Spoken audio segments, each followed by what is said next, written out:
नमस्कार दोस्तों, मैं सुप्रिया स्वागत करती हूँ आपका डिकोड एग्जाम के डेली करंट अफेयर की क्लास में। दोस्तों, आज हम अपनी करंट अफेयर की क्लास में डिस्कस करेंगे 18 नवंबर से रिलेटेड करंट अफेयर को।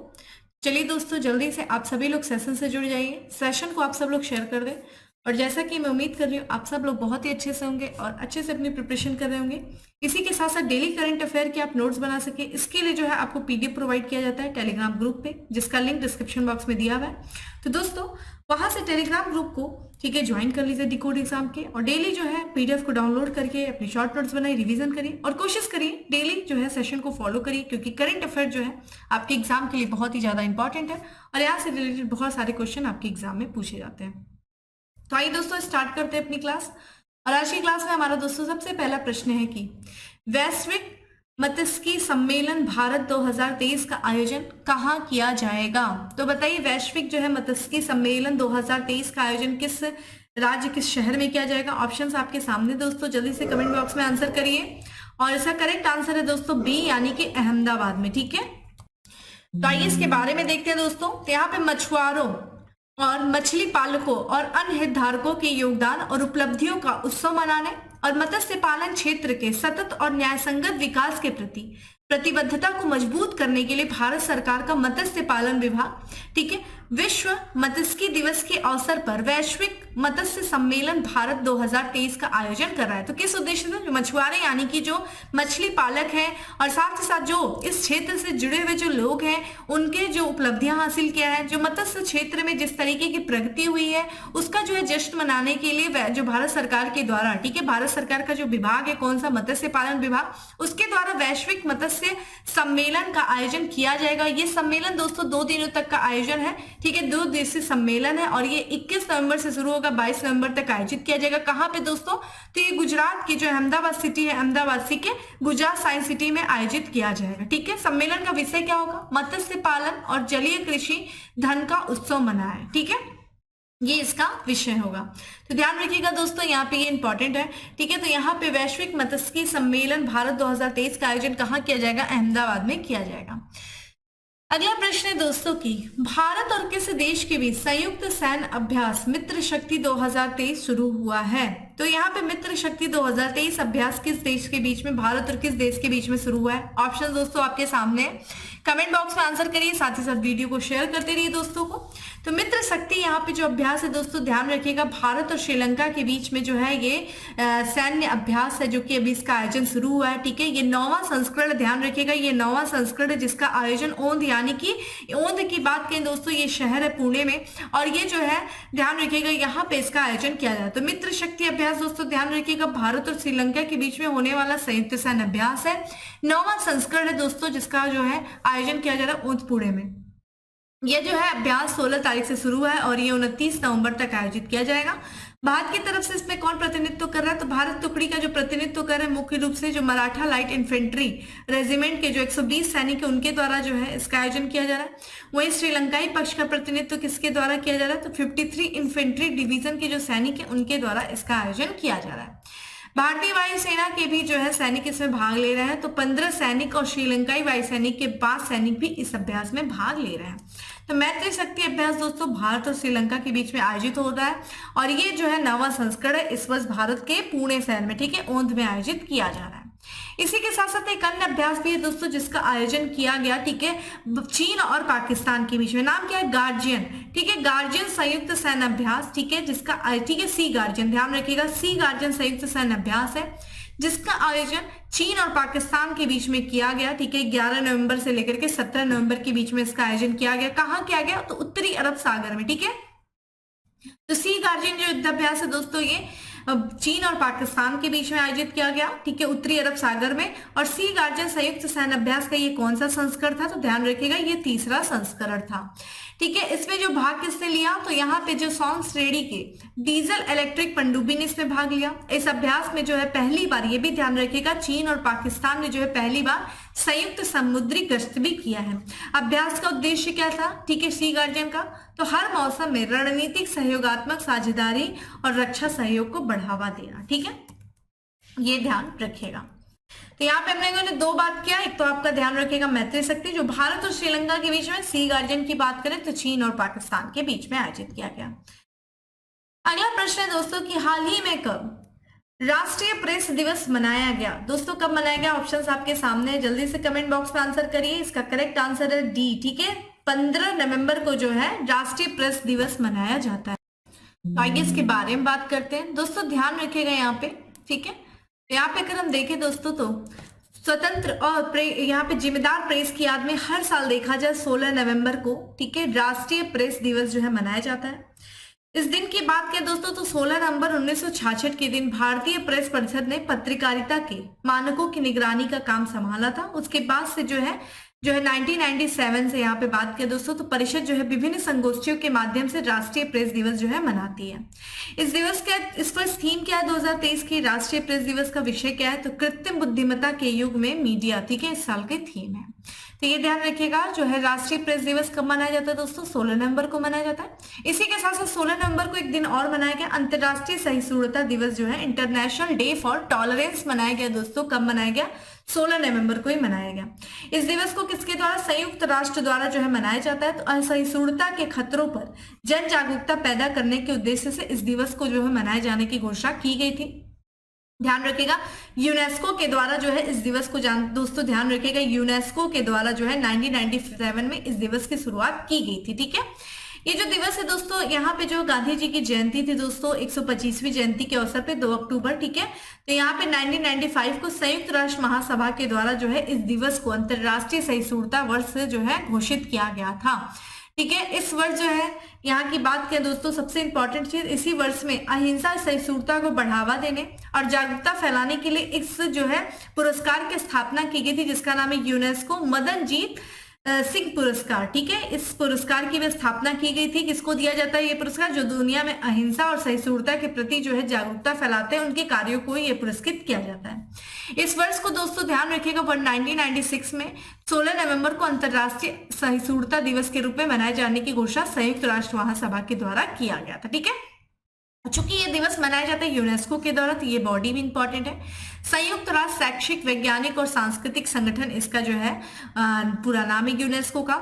इसका मुख्यालय दोस्तों फ्रांस के पेरिस में है। यूनेस्को की जो स्थापना की गई थी ध्यान रखिएगा 16 नवंबर 1945 यानी कि 16 नवंबर 1945 को किया गया था। कहाँ किया गया था, यूनाइटेड किंगडम के लंदन में किया गया था। इसके प्रमुख कौन है, आद्रे अजोल जो है इसके महानिदेशक हैं, ठीक है। तो ये ध्यान रखिएगा 16 नवंबर को अंतरराष्ट्रीय सहिष्णुता दिवस मनाया गया। अगले प्रश्न की तरफ बढ़ते हैं दोस्तों। अगला प्रश्न है कि 9वां भारत अंतरराष्ट्रीय विज्ञान महोत्सव जनवरी 2024 में कहाँ आयोजित किया जाएगा। तो ये जो है ध्यान रखिएगा ये 9वां भारत अंतरराष्ट्रीय विज्ञान महोत्सव है जिसका आयोजन जनवरी में किया जाएगा दोस्तों, अगले वर्ष 2024 में। कहाँ पे किया जाएगा, तो ये हरियाणा के फरीदाबाद में जो है इसका आयोजन किया जाएगा। तो भारत अंतरराष्ट्रीय विज्ञान महोत्सव का जो 9वां संस्करण है दोस्तों ये 17 से लेकर के 20 जनवरी 2024 तक हरियाणा के फरीदाबाद में आयोजित किया जाएगा। ये भारत का मेगा जो है विज्ञान मेला है जो कि फरीदाबाद के, ठीक है, फरीदाबाद में ये transnational health science and technology institute और जैव प्रौद्योगिकी विभाग के क्षेत्रीय जैव प्रौद्योगिकी केंद्र के परिसर में आयोजित किया जाएगा, ठीक है। वर्तमान संस्करण की बात करें तो इसकी जो विषय वस्तु है उसका देखिए क्या होगा दोस्तों, अमृत काल में विज्ञान और प्रौद्योगिकी सार्वजनिक लोक संपर्क जो है इस वर्ष का विषय वस्तु होगा, ठीक है। ये जो विज्ञान मेला है दोस्तों ठीक है, IAFS का उद्देश्य क्या है, तो व्यापक स्तर पर लोगों को प्रेरित करना, छात्रों, शिक्षकों, वैज्ञानिकों, शोधकर्ताओं, उद्योग के पेशेवरों, उद्यमियों और विज्ञान संप्रेषकों जैसे विविध स्तर के हितों वाले व्यक्तियों के लिए एक मंच प्रदान करना है, ठीक है। IISF 2023 में प्रतिभागियों और आम जनता को विभिन्न लाभ प्रदान करने वाली वैज्ञानिक उपलब्धियों को प्रदर्शित करने के लिए कुल 17 जो विषय वस्तु प्रस्तुत है। ये कार्यक्रम विभिन्न कार्यकलापों जैसे कि राष्ट्रीय और अंतर्राष्ट्रीय विशेषज्ञों द्वारा संगोष्ठी, वक्ताओं के साथ परस्पर बातचीत, प्रदर्शनियों, प्रतियोगिताओं, कार्यशालाओं, ज्ञान साझाकरण गतिविधियों, प्रौद्योगिकी शो आदि के माध्यम से सभी हितधारकों के बीच संयोजन रखता है। ठीक है, तो यहाँ पे ध्यान रखिएगा दोस्तों, तो ये भारत अंतर्राष्ट्रीय विज्ञान महोत्सव का जो आयोजन किया गया दोस्तों, ध्यान रखिएगा, किया जाएगा हरियाणा के फरीदाबाद में किया जाएगा। इसकी विषय वस्तु क्या होगी? अमृत काल में विज्ञान और प्रौद्योगिकी, सार्वजनिक लोक संपर्क इसकी विषय वस्तु होगी। चलिए दोस्तों अगले प्रश्न की तरफ बढ़ते हैं और अगला प्रश्न है कि हाल ही में किस राज्य में नई गेको प्रजाति की खोज की गई है? तो नई गेको प्रजाति जो कि छिपकली की प्रजाति है दोस्तों, इसकी खोज कहाँ की गई, किस राज्य में किया गया? ऑप्शंस आपके सामने, जल्दी से कमेंट बॉक्स में आंसर करिए, वीडियो को शेयर करते रहिए। और इसका करेक्ट आंसर है दोस्तों, ध्यान रखिएगा, मिजोरम। ठीक है, मिजोरम में जो है नई गेको प्रजाति की खोज की गई है, तस्वीर आप स्क्रीन पे देख सकते हैं। तो शोधकर्ताओं ने दोस्तों हाल ही में विशेष रूप से कौन से राज्य में दोस्तों, तो यहाँ पे मिजोरम का एक शहर है जिसका नाम है वेरेंगटे शहर। तो वेरेंगटे शहर में छिपकली, ठीक है, यानी कि गेको प्रजाति, गेको की एक नई प्रजाति की जो है पहचान किया गया। और ये जो नई प्रजाति है दोस्तों, इसका इसी स्थान के नाम पे, जैसा कि आप यहाँ पे नाम देख रहे हैं, ठीक है, वेरेंगटे शहर है, इसी शहर के नाम पे इस नई प्रजाति का नाम रखा गया। क्या नाम रखा गया? देखिए, साइरेटो टेक्सटाइलस वेरेंगटेनेसिस। ठीक है, ये ध्यान रखिएगा, ये इसका नाम जो है रखा गया। इस छिपकली प्रजाति की विशेष विशेषताएं हैं। ठीक है, विशेष रूप से देखा जाए उरु छिद्रों की संख्या, जो इसे देखा जाए साइरेटो यहाँ पे डेक्टाइलस परिवार के अन्य सदस्यों से क्या करती है? अलग करती है। ठीक है, इस नई प्रजाति के लिए प्रस्तावित सामान्य नाम क्या है दोस्तों? तो वेरेंगटे बेंटो गेको। ठीक है, ये इसका जो है नाम रखा गया, चूंकि इसी शहर में, मिजोरम के वेरेंगटे शहर में खोजा गया, जिस कारण से जहां से ये मिली है उसी स्थान के नाम पे इसका जो है नाम रखा जा रहा है। ठीक है, इसी के साथ साथ एक अन्य बात भी कर लेते हैं दोस्तों, यहाँ पे जो है एक सीर मछली की दो नई प्रजातियों की पहचान किया गया है। किसके द्वारा? कि central marine fisheries research institute के द्वारा, ठीक है, और ICAR के द्वारा। ठीक है, इसके द्वारा जो इसके शोधकर्ता है, इनके द्वारा जो सीर मछली है दोस्तों, सीर मछली की दो नई प्रजातियों की जो है पहचान की गई है।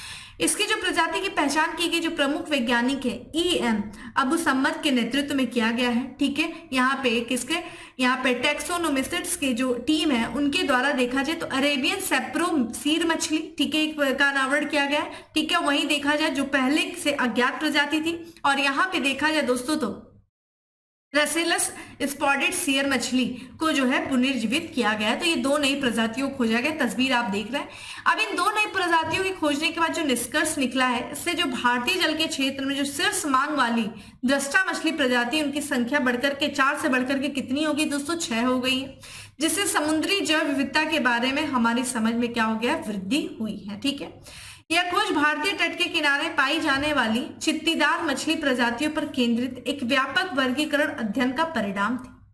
इससे पता चलता है कि चित्तीदार दृष्टा मछली, जिसे कभी एक अलग प्रजाति माना जाता था, वास्तव में जिसे कभी एक ही प्रजाति माना जाता था, वास्तव में 3 अलग अलग प्रजातियों का एक समूह है।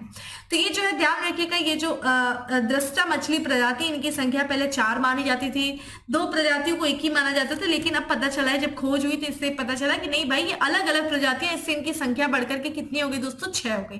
तो यहाँ पे ध्यान रखिएगा, सीर मछली की 2 प्रजातियां खोजी गई है, ये भी ध्यान रखिएगा, सेंट्रल मरीन जो फिशरीज रिसर्च इंस्टीट्यूट है उनके शोधकर्ताओं के द्वारा।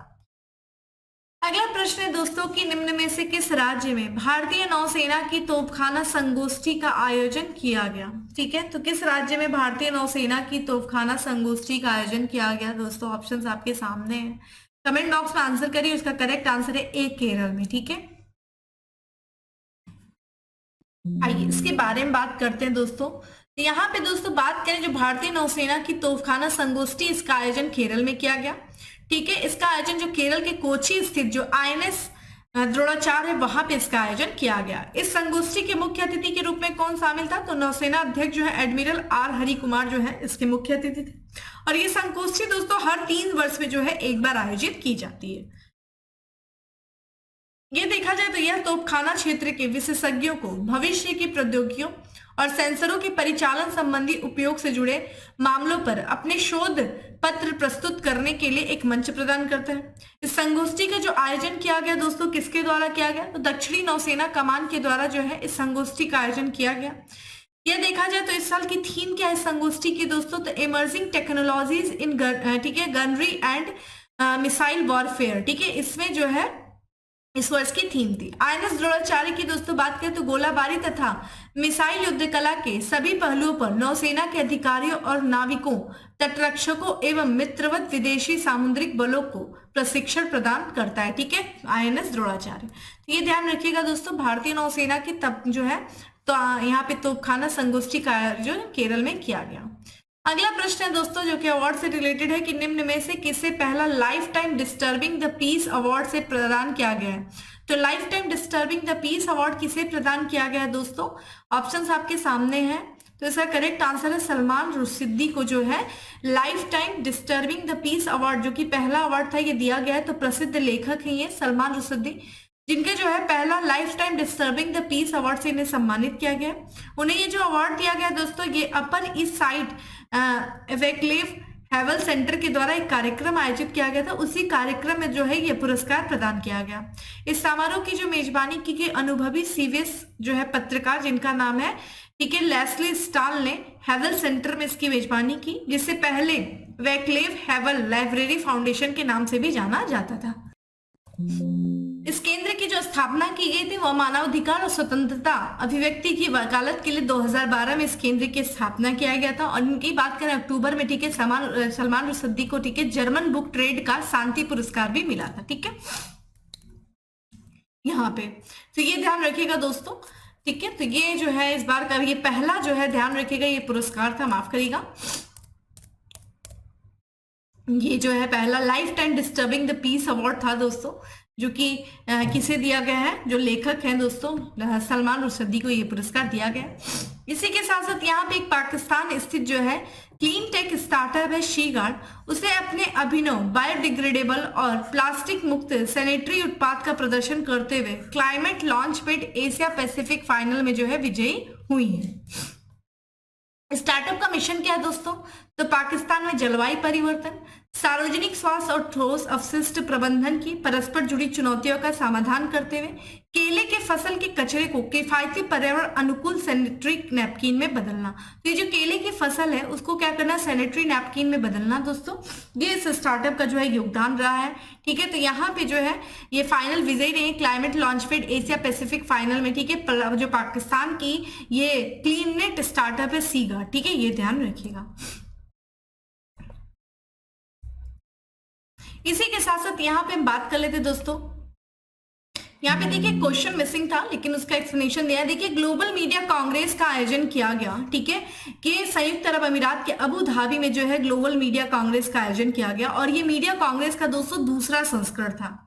इसका जो आयोजन किया गया यूएई के जो उपराष्ट्रपति शेख मंसूर बिन जायद अल नह्यान के संरक्षण में इसका आयोजन किया गया। इस सम्मेलन की थीम क्या थी, मीडिया उद्योग के भविष्य को आकार देना जो है इसकी थीम थी।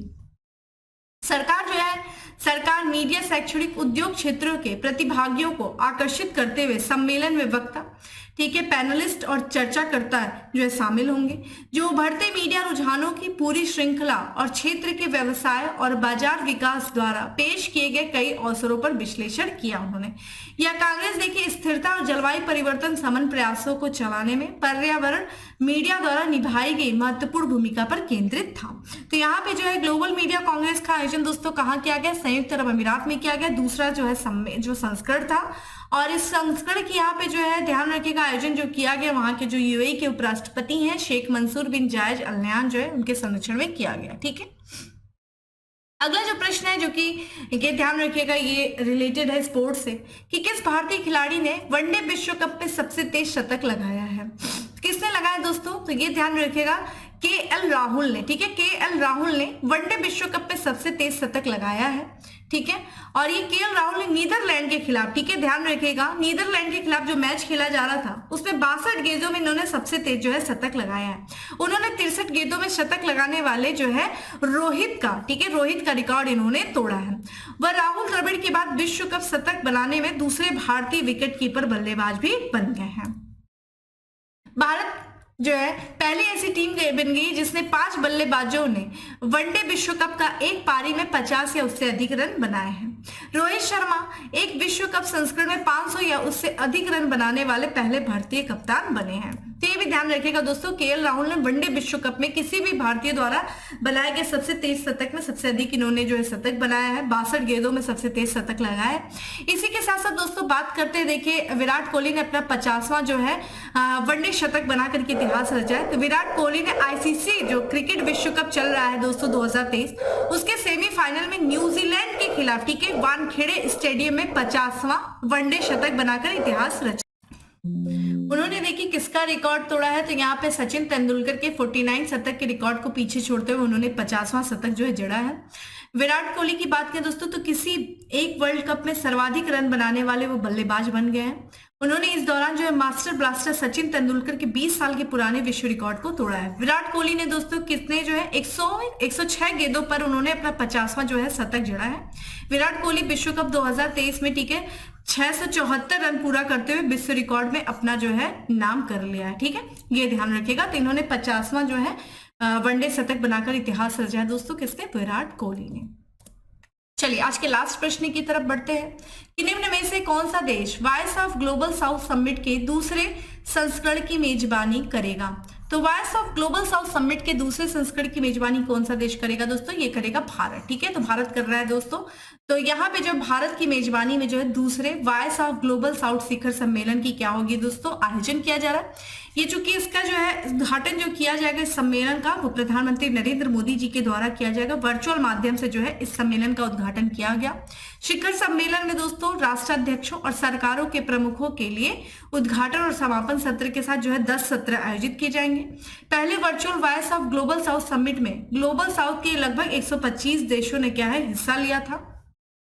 शिखर सम्मेलन में ग्लोबल साउथ के सदस्य देशों में के विदेश मंत्री, शिक्षा मंत्री, ऊर्जा मंत्री और वाणिज्य मंत्री ने जो है भाग लिया।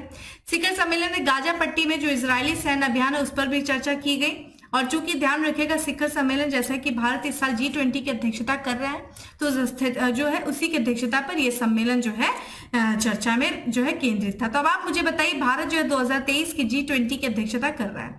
अब आप मुझे बताइए G20 2024 की अध्यक्षता कौन सा देश करेगा? कमेंट बॉक्स में आंसर करिए। बाकी ये ध्यान रखिएगा भारत की मेजबानी में दूसरे वॉइस ऑफ ग्लोबल साउथ शिखर सम्मेलन का आयोजन किया गया।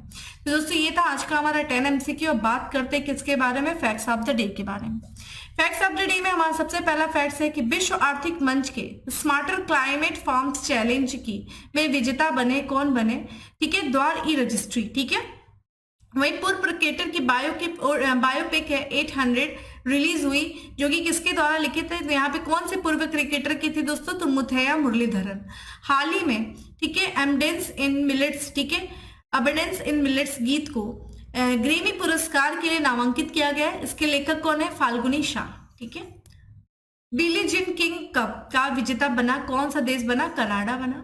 राज्य के एफ जोर मछाना ने सुपर यहाँ पे बैट मूवमेंट ठीक है बैट मूवमेंट WBC इंडिया खिताब जीता कौन से राज्य के? ठीक है, तो ये ध्यान रखिएगा मिजोरम के हैं। ठीक है, जैप यहाँ पे एफ जोर मछाना।